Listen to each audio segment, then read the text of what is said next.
एक बार foundation proper हो जाए ना तो फिर बड़ी बड़ी बिल्डिंगें बनाने में आसानी हो जाती है।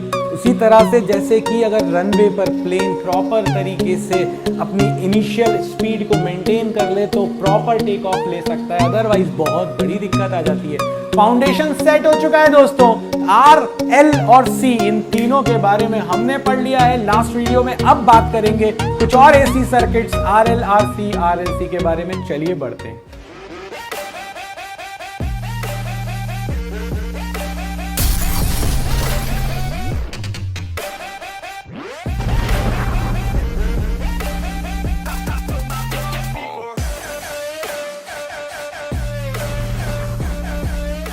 जब हम बात करते हैं ना आरएल सर्किट के बारे में, आरसी सर्किट के बारे में, आरएलसी सर्किट के बारे में, तो इन सब सर्किटों में ना हमारे पास एक सीक्वेंस होता है। वो सीक्वेंस क्या होता है? वो सीक्वेंस होता है, हम सबसे पहले ड्रॉ करते हैं फेजर डायग्राम। पहले हम लास्ट में बनाते थे क्योंकि हमें पता ही नहीं था एलिमेंट्स के बारे में। अब हमें एलिमेंट्स के बारे में पता है तो अब हम सबसे पहले बनाएंगे फेजर डायग्राम। फेजर डायग्राम बनाने के बाद हम कैलकुलेट करेंगे इंपीडेंस। कैसे करेंगे अभी बाबा जी बताएंगे तुमको। और लास्ट में हम लोग निकालेंगे फेज डिफरेंस कि भाई वोल्टेज लीड कर रहा है तो कितने एंगल से कर रहा है, करंट कर रहा है तो कितने एंगल से कर रहा है। तो ये सारी चीजें इस सर्किट में हमको निकालनी है। अब कैसे बनेगा फेज डायग्राम, सबसे पहले वो देखते हैं। तो यार ये देखो, ये हो गया मेरे पास एक आरएल सर्किट, ठीक है। मैंने V0 साइन ओमेगा टी लगा दिया, रजिस्टर R है, इंडक्टर L है और ये लगे हुए हैं सीरीज में। इन रजिस्टर के ऊपर जो वोल्टेज है वो है VR और इंडक्टर के ऊपर जो ड्रॉप है दैट इज VL। अब अगर VR उधर है, VL इधर है और आपसे कहा गया फेजर डायग्राम बनाओ, तो यार एक बात बताओ, इसमें यहां पर जो करंट होगा सीरीज में वो दोनों में सेम रहेगा। तो मैंने अपना बेस क्या बना लिया? करंट को। तो ये मेरे पास फेजर डायग्राम में बेस बन चुका है करंट, ठीक है। अब अगर आपने बेस करंट को बना लिया, अब आप ये देखो कि अगर आप रजिस्टर के बारे में बात करें तो रजिस्टर हमसे ये कहता था current and voltage are in same phase. अगर वोल्टेज और करंट सेम फेज में है रजिस्टर में, तो रजिस्टर के ऊपर ड्रॉप क्या हो रहा है? VR। मैं V की बात नहीं कर रहा, टोटल की बात नहीं कर रहा, सिर्फ ड्रॉप की बात कर रहा हूं रजिस्टर के ऊपर। तो जो रजिस्टर के ऊपर ड्रॉप हुआ है वो तो करंट के साथ सेम फेज में होगा, यानी ये हो चुका है आपके पास VR। अब क्या हुआ? अगला वाला कौन है? VL। VL क्या है? इंडक्टर के ऊपर ड्रॉप। इंडक्टर के ऊपर जो ड्रॉप होता है वो वोल्टेज करंट से 90 डिग्री लीड करता है। लीड मतलब एंटी क्लॉकवाइज। सो ये हो गया मेरे पास VL। और एक बार आपके पास VR और VL और I के साथ आपने फेजर बना लिया। अब यहां पर अभी तक क्या होता था? एक ही वोल्टेज होता था, या तो VC या VL या VR। अब क्या होता है, यहां पर हमारे पास दो है, VR भी है, VL भी है, बट ये फेज में नहीं है। तो रिजल्टेंट कैसे निकलेगा? तो भाई रिजल्टेंट अपन जैसे पहले निकालते आए हैं, पैरेललोग्राम कंप्लीट करो, जो डायगोनल होगा वो रिजल्टेंट होगा।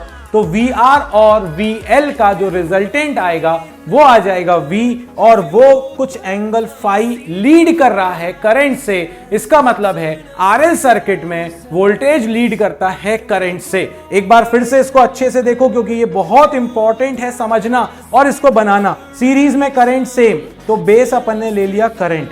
फिर VR और VL दो वोल्टेज ड्रॉप्स हैं, दो एलिमेंट थे। VR जो है वो करंट के साथ सेम फेज में होगा और जो VL होगा वो करंट से 90 डिग्री लीड करेगा, मतलब एंटी क्लॉकवाइज। और इन दोनों का जो रिजल्टेंट मेरे पास आएगा that will be V and it is at an angle phi, मतलब लीड कर रहा है, एंटी क्लॉकवाइज में आगे है। तो ये हो गया आपके पास बेहतरीन सा डायग्राम। अब अगर आप इस ट्राइंगल को देखें जो मैं दिखाने की कोशिश कर रहा हूं, ये अगर इसमें देखें तो मुझे चाहिए V और मेरे पास है VR और VL। और अगर आप देखो तो ये वाली साइड जो है बेसिकली VL है और ये वाली साइड हो गई VR। और V जो है, अगर ये दो अपने पास फेजर 90 डिग्री पर हैं तो ऑब्वियसली जो रिजल्टेंट आ रहा है अपने पास हाइपोटेन्यूज है। अगर अपन लॉ लगाकर भी देखें तब भी वही आएगा। तो ये कितना आ जाएगा? Under root VR square plus VL square plus 2 VR VL cos 90, क्योंकि दोनों के बीच का एंगल 90 डिग्री था, VR और VL के बीच का। और अगर वो नहीं देखना है तो दिख रहा है यार डायरेक्ट राइट एंगल है, तो यार VR square plus VL square हो जाएगा। तो रिजल्टेंट वोल्टेज आ जाएगा under the root of VR square plus VL square. अब VR क्या होगा? I into R, Ohm's law.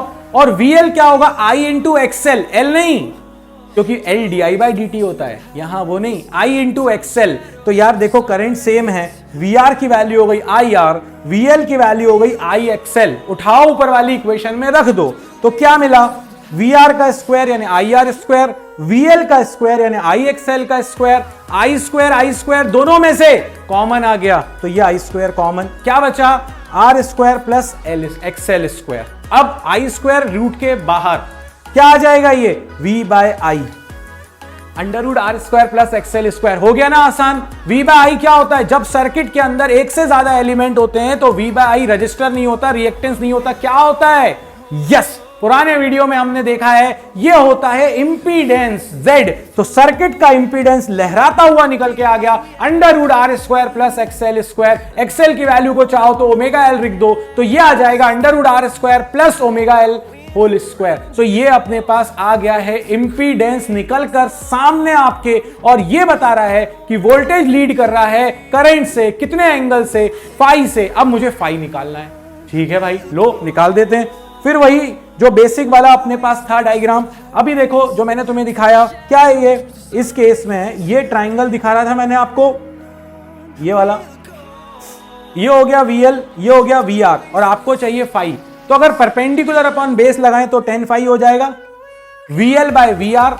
और अगर अपन देखें तो VL की वैल्यू है IXL, VR की वैल्यू है IR, I से I कैंसिल, XL/R, या फिर हो जाएगा ओमेगा L/R।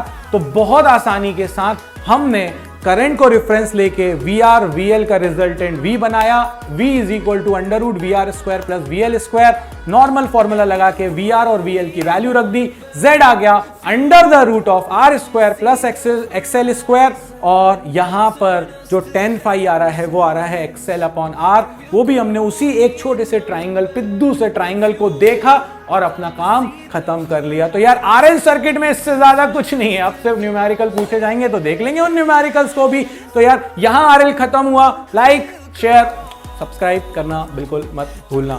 हमारा इंस्टा हैंडल है बाबा का गैंग।